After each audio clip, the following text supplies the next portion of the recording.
Okay, on this next problem, we're also going to go over some of the vocabulary that students will need to know. The first number in a division problem, this is called the dividend. The dividend is the number that's going to be divided by the divisor. The divisor is the second number. Okay, now you have an answer to the problem, and that's the quotient. And then we have improper fractions, where the number on top, the numerator, is larger than the denominator. And then we also have the word fraction.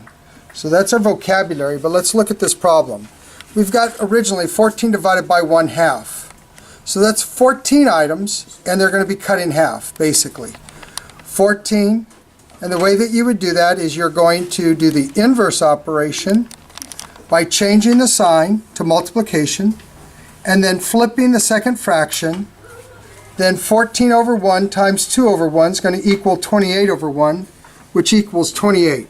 And before we box our answer, we're going to check it by taking the number 28 and our original number, our original equation, the divisor in that equation is going to come down, and we're going to do 28 times 1/2.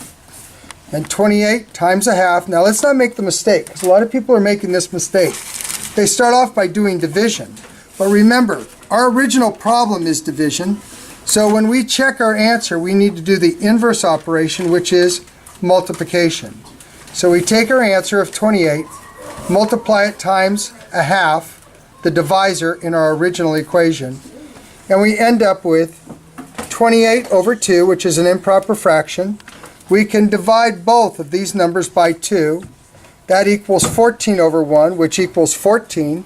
We circle that instead of boxing it, and then that comes back to our original problem of 14 divided by 1/2. Now, if you don't know any of this, please stop the video, rewind, pause the video, rewind, and watch it over again until you understand both the vocabulary and how to solve this problem.